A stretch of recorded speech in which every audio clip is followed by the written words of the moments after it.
Hi guys, this is Ben, and this is What Does It Mean to Be Human podcast, a show about life, meaning, and everything. And I'm Ben Gare, your host, and joined with me by my friend and colleague Ron Saylor. How you doing, mate? Hey Ben, how are you, mate? Good to be back. Good to be with you. Good to be with everybody out there. Hope everyone's feeling good about themselves and about this day and about what they're creating in their lives. So that's good. Absolutely. And where are you at the moment? What's happening in your world that's relevant to being human? What does it mean to be human? Such a wonderful question, such a powerful question, such a profound question, but not so much an easy question to answer, right? As we're kind of like exploring on this show. What's been relevant for me over the last week or so is really this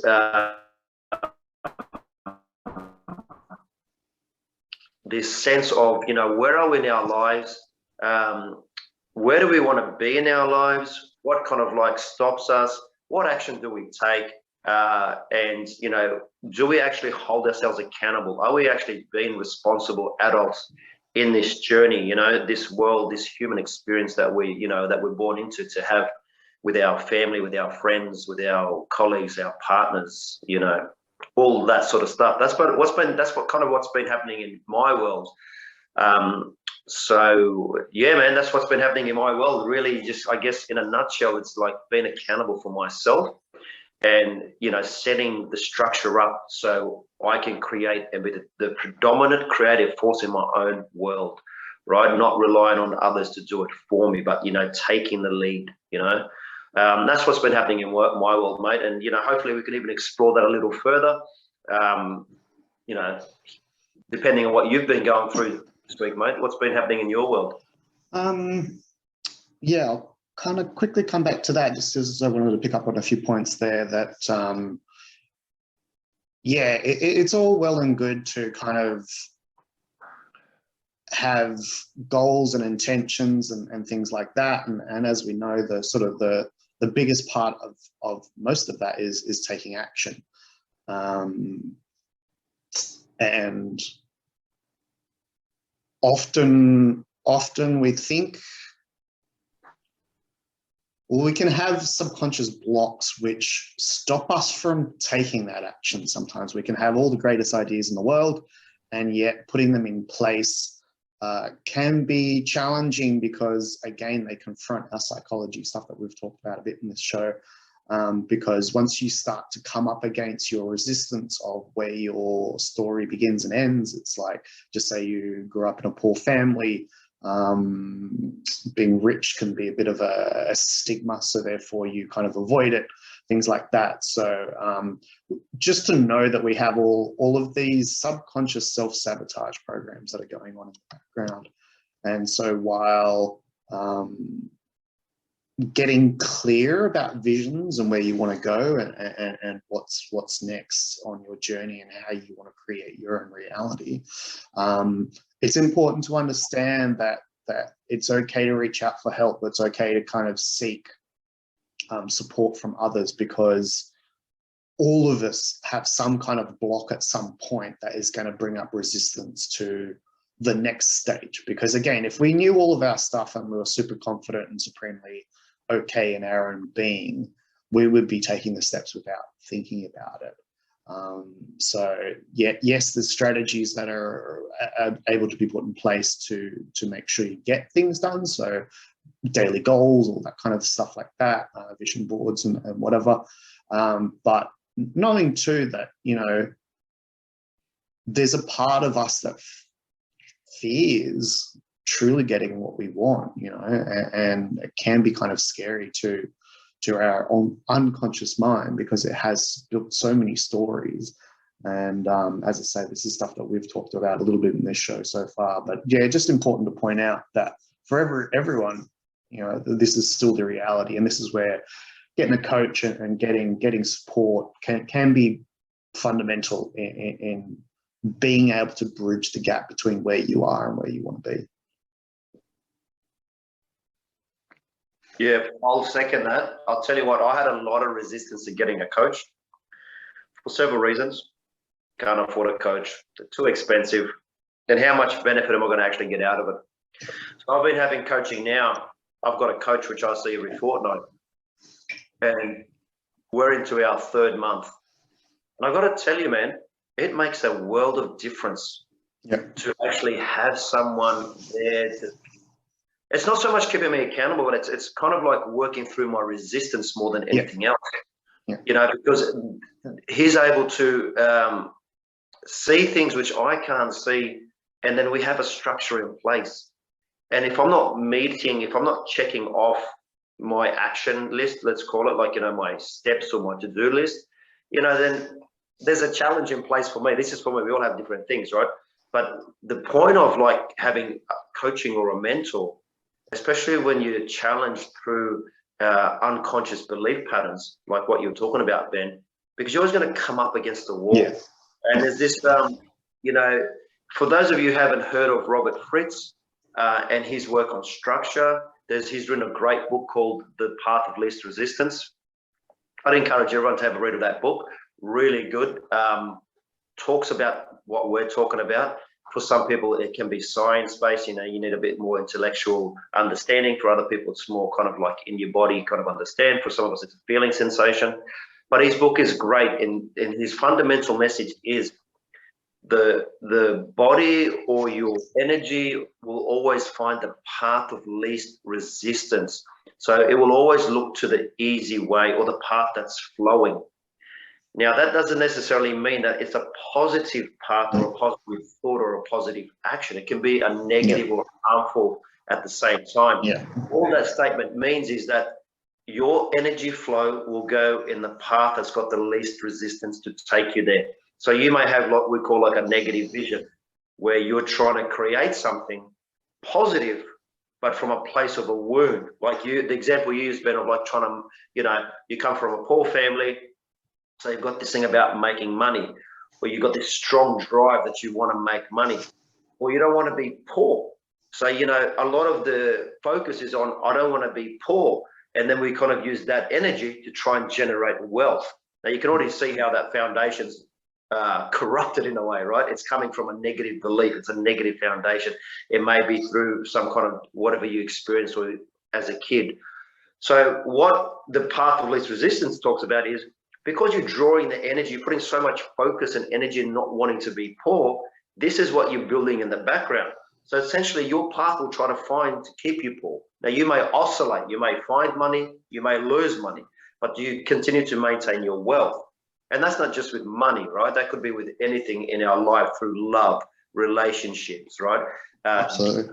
Greater connection to ourselves, to our family, friends, to God, to the supreme higher self, whatever you want to call it, right?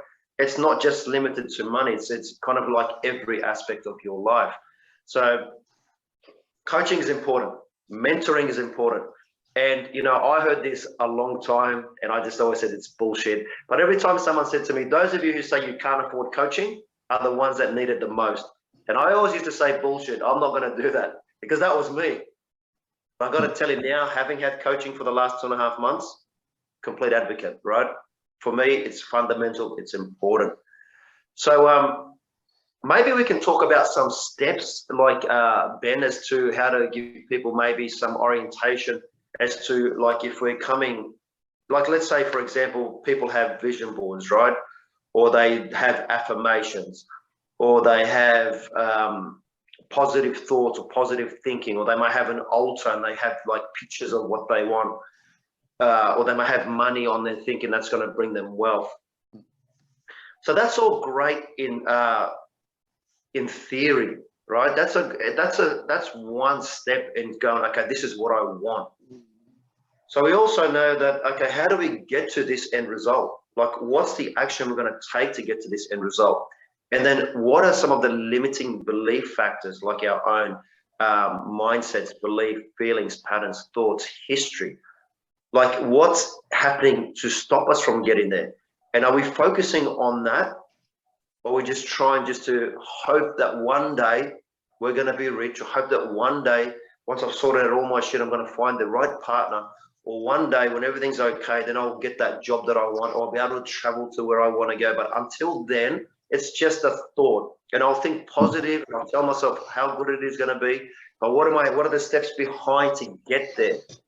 So what do you reckon about that, Ben? You got any ideas, any structure that you follow that you can kind of suggest to give people an idea of how they can go with it? Look, I'm not a huge proponent of affirmations and things like that. Like, I think there can be a good sort of superficial part of reorientating yourself back to center, or what it is your vision is, or what it is you're trying to create. But I'm not big on the concept that just having that will create what you want, you know. And there was a big sort of movement, I don't know, I think it was in the late 90s, early 2000s, remember The Secret? You know, it was just like, whatever you can dream, you can create type thing. And the funny thing about like reading some of the teachings of the guys that created that, they intentionally left out of it take action because they're like, oh, people won't want to hear that because it's got some type of negative connotation or whatever like that. It's like, so what, just having the vision was not enough to creating what you want. So yeah, there's only so far that stuff's going to get you. It is kind of what I'm just trying to say. I'm not saying it doesn't have a place. I'm just saying it has a place in amongst all the other things that we need to be doing on a kind of daily, weekly checking in basis and stuff like that. Yeah, I mean, certainly getting in touch with core beliefs, emotions, suppressed emotions, or limiting belief systems are, at least in my work, that's one of the biggest proponents that I use to help people, again, get into the unconscious mind and flush out the ideas that may be trapped in our system. You know, it's like when you were talking before, it's back to this kind of neural patterning and how we've wired a certain way due to consistent habitual beliefs. You know, it's like 21, 28 days, whatever, to form a habit. It tends to be a lot longer to unform a habit, especially one that's been there over a lifetime, you know, because you've got X amount of years reinforcing a belief of whatever it is. So I'm very much, and if you've heard any of our works before, we come from sort of the background that suggests that in the first 7 years of your life is how you'll kind of keep creating your reality from that point. Because you've formed certain ideas about what the world is or what reality is, more coming from a misconception or a misunderstanding of, you know, a young brain trying to put pieces together, you know, and understand. So it's not like it's not set in concrete forever that's the story, but, you know, without kind of therapy or without like seriously getting some help to unpack these limiting beliefs and ideas and emotions that are suppressed, because we all have that on some level, no matter who you are. And it's about starting to find the blocks that as they come up. So that's why it's good. I've done a fair bit of coaching over the last fair few years. In reality, it's just like I like kind of getting a goal with the coach and then kind of having the end creation and how that is sort of created along the way, and start to unpack and digest those things. And that's kind of what I lead clients through myself. So yeah, that's biggest component I think that you can do to help yourself to create what it is that you're wanting to create. Yeah, and just to confirm, yeah, look, I think affirmations, look, I'm just going to be blunt. To me, I think it's bullshit, affirmation. Right? That's being nice. Very nice. I'm just going to be upfront. Even positive thinking, right? I mean, I guess what we're saying is they're an inlet, right, to something. Yeah. But if you truly believe that an affirmation or a a positive thought or a picture is going to change your world, then you're completely living in the wrong world of where reality is. And I don't say that to be rude or crude or mean. I say that just as an eye-opener to give awareness into that. That is only one piece of a massive puzzle, right? And what Ben's talking about is awareness. And we talk about awareness a lot on this podcast because it's important, right? Because awareness, as I always say, is the first step to opening up to living your life. Whether it's awareness of your breath, awareness of the thoughts coming through, awareness of how you move, awareness how you are with people. Everything is just awareness, starting to tune into yourself, into your surroundings, yeah? So all these thoughts that we may have for positive creation and all that, that's just the first step. Now, let's say, for example, someone says, I want to buy a car. They'll get a picture of the car they like. They'll stick it on their vision board. Okay, as a coach now, I'm kind of asking them, or as a mentor, or even as a facilitator, I'm kind of asking them, okay, so that's the picture of your car. What are your next steps? And they're like, I don't know.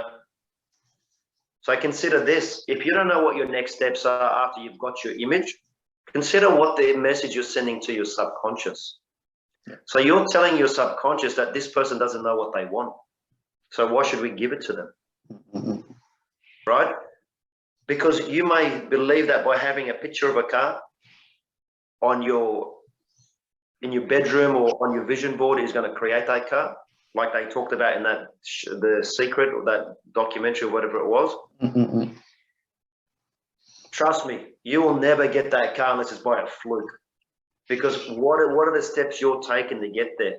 For example, so I may say, okay, well, let's create that as an end result, as a vision. That's what you want to create. So let's consider we're going to put you into a frame of mind. Let's call it the creative frame of mind. And I'm going to ask you, how does it feel to have that car? And you're going to tell me what comes up. And you're just going to make it up. You're not going to like sit there and think too much about it. You're just going to go, how does it feel? What's the experience? And you're going to have that sensation. Then I'm going to take you out of that sensation and put you in your current reality. Where are you right now? And what comes up? And you're going to tell me, you know, the truth of what you think right now. Oh, I can't afford the car. I don't have the money. I don't have the right job for it. Now's the right time. I don't know if this is the car. You're just going to give me all this sort of stuff, right? So you're going to give me what it feels like as a creator and what it feels like in your current reality, what we sometimes call as a victim mentality, right? But that's only part of it, right? So you're going to tell me, what are your beliefs? What are your blockages? What are the things why you think you shouldn't or can't have this car? Then I want you to draw a bridge from where you are to where you want to be, and tell me, how did you get to this point of where you want to be? This is your car. This is, yes, I've got it. Everything feels amazing. I feel on top of the world. I feel connected to my car. I feel confident in my car. I did it. This is, oh, well, I'm not sure how I'm going to get there. I don't know if I have the money. All my mindsets, beliefs, thoughts. How did we get from here to here? And then, what's the step? It may be a symbol, maybe a vision, maybe a thought, it may be a memory. It doesn't matter. But ask yourself, how do I get from the A to B? And you might get the thought, okay, you need to go take a car for a test drive. Now, if you get that thought and you go, oh, that's silly. Why would I do that? You have just stopped listening to your intuition. You have just dismissed the strongest information that's been given to you in order to get you closer to your goal. And you may say, I don't need to do that. That's not what I need to do. Now, the question is, why did you dismiss that? Because for a lot of us, it's easier to dismiss intuition because reason and logic will come and go, well, hold on a second, that doesn't make sense. Why would I have to go take a car for a test drive? I'm not going to buy it. Why would I have to take it for a test drive? I'll just wait till I keep working hard and I'll keep saving and I'll buy it when the time's right. You know, we use this line. You probably heard this, Ben. When the time's right, it'll happen. You know, the universe will give me everything I need. As soon as the time's right, I'll get it. Unfortunately, the universe doesn't work that way, right? Because the universe is sitting there going, okay, when they're ready, then I'll come and help them. The universe isn't going to come and do it for you. It's like, you know, where is your accountability? What are your action steps? What steps are you taking to get to your end goal? That's the point of this rant is, where are you going? What steps, what formulation, what structure have you put in place besides just the vision or the thought or the image or the affirmation for that matter? What are the steps behind? And then are you acknowledging that?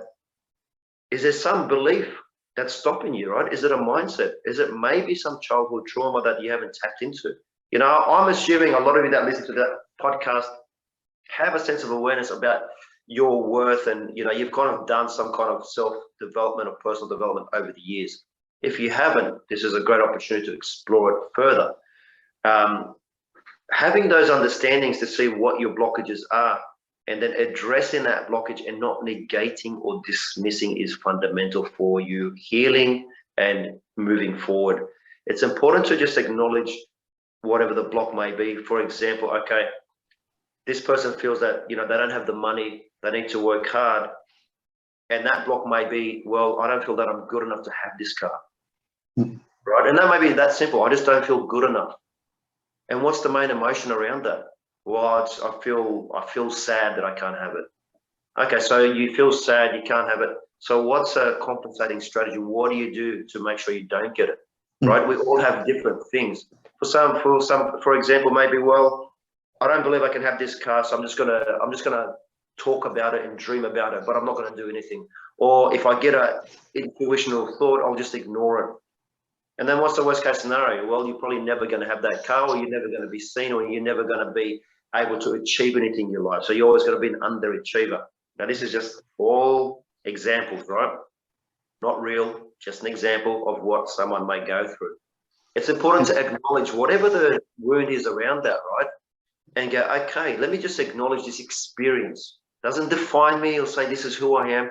This is an experience that I've had from stuff that's happened to me in the past, and I've made up a story, and I've made up a belief, and it's my mindset, it's my personality, and this is just how I navigate myself in my life. Having that experience and go, okay, this is the experience. Does it mean who I am? No. Go back into the vision of how you feel when you've actually got it. Not how you're gonna get it, but you've got it. You're in your car, you're driving. How does it feel? And then choose that and go, this is what I want. Now, you still got to take that action step. Now, if your action step was go for a test drive and you don't take that test drive, everything I've just talked about was just a waste of time, because you might as well just keep doing affirmations, because that's as far as you're going to get. Action steps are fundamental to achieving your goals. That's how I work, you know, for myself. And that's how I've been working with my coach. And this is how I work with people that come looking. And you know what? Sometimes part of the healing may be that we need to do a breathwork session, right? Sometimes maybe we need to do some body work, or we need to just have a chat and just get some history and understanding, you know. For you, Ben, you might take them through some of your things that you do, whether it's through plant medicine, herbal medicine, you know, tantra, depending on where we're coming from, right? Because the block isn't always what you think. Like we always say, symptoms are just the cause of the body trying to tell you something. It's not the problem. Yeah, we kind of like, that's an inlet. That's kind of like some of your body knocking on the door, say, hello, can you pay me some attention here? Something's not right. So that's kind of like what I do, and that's for myself. I do that daily. So I have choices which I do daily, and I take those processes. It's a bit more in depth than what I was sharing, just giving you a quick overview. If anyone's interested, then you're more than welcome to contact me directly, and I'd be happy to work with you on that level. If it's something that you resonate with, you may just have questions for now, but by all means, reach out to us. And if you have any questions, or like you need some more information, reach out to us. That's what we're here for. Yeah, well, fair few things in there. I was going to share the story before, and then we kind of passed, and then it feels like we'll come back. I'll just quickly share. One of the great ways of seeing sort of the self-sabotage in process is often you hear the people that win the lottery, you know, they get instant money, and because their psychology hasn't caught up to deserving or thinking they should have it, they squander it really quickly, and you hear that they're broke within 6 months. You know, they got to get X amount of millions, but because it was a night and day transition, we have the tendency to go, I'll waste it on sex and drugs, or the amount of times I've heard them buy the car and then not realize how much it costs for maintenance or petrol or stuff like that, because they haven't actually looked at what it takes to maintain that kind of lifestyle and things like that. So yeah, that was just a story I kind of wanted to share in there. Another sort of, you recommended a book before, one I'd probably suggest would be Dr. Joe Dispenza. Breaking the Habit of Being Yourself is a really good one for, and I think he's a neuroscientist. And I love bridging the world of spiritual and scientific, you know, because my brain is kind of in both areas. So he definitely comes from a science and development of the brain sort of background, and even his ideas about visualization and, you know, holding the vision and putting your emotions into the space of what would it feel like to have the thing that you've been dreaming of. It's a really interesting book for people to read out there. And I suppose, yeah, look, I mean, it definitely, I'm a very much a proponent of all roads lead to home. You know, that's kind of one of my sayings, that's there are many paths to self and to greater awareness of self and a deepening of your own reality and how you interact both with your internal and your external reality.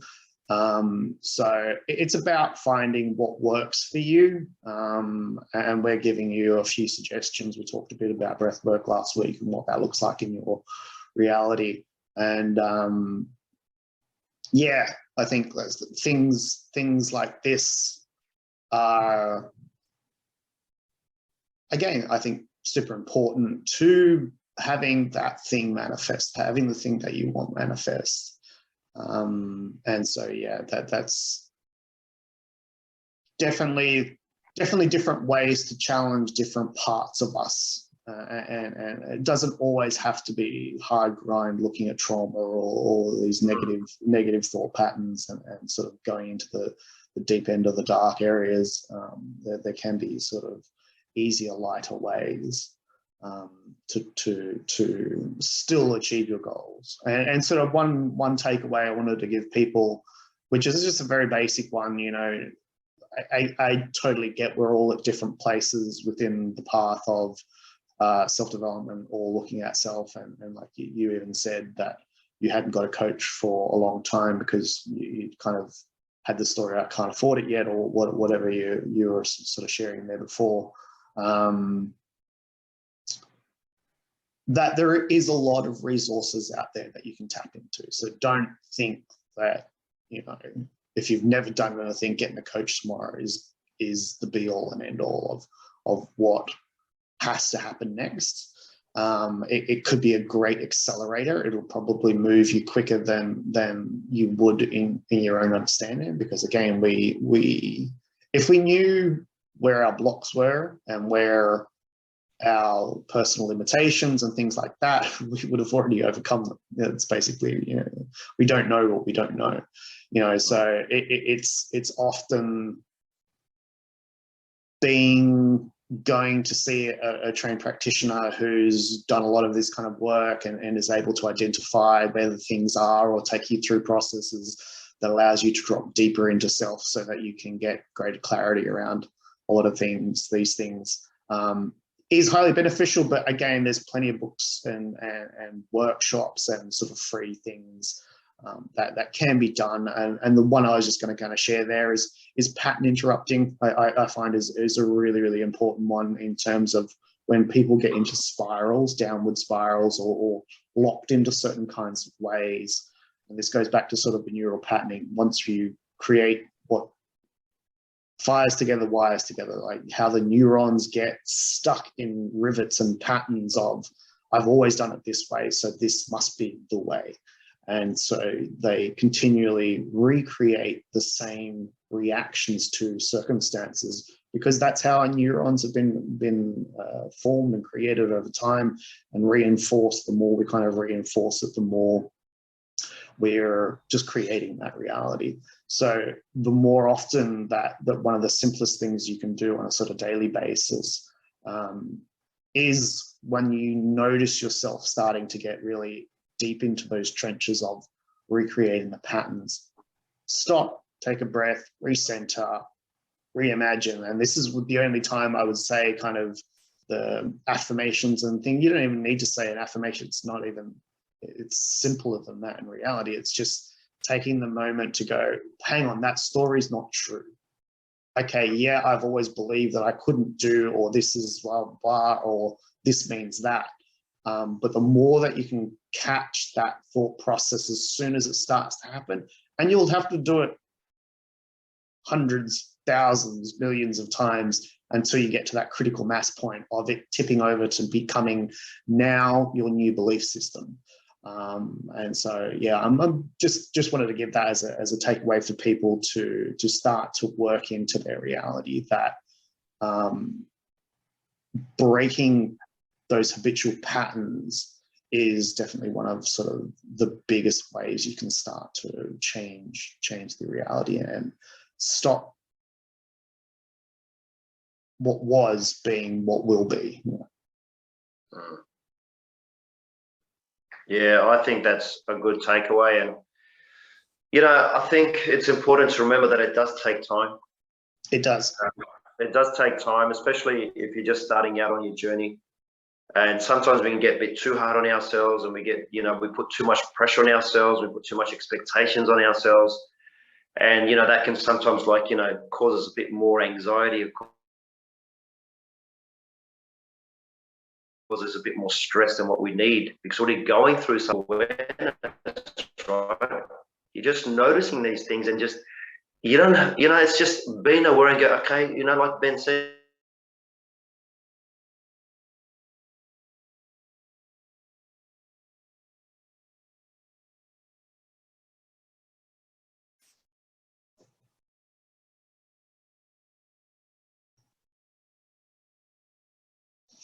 Looks like we've lost her on there. We might have to start to wrap it up at this time.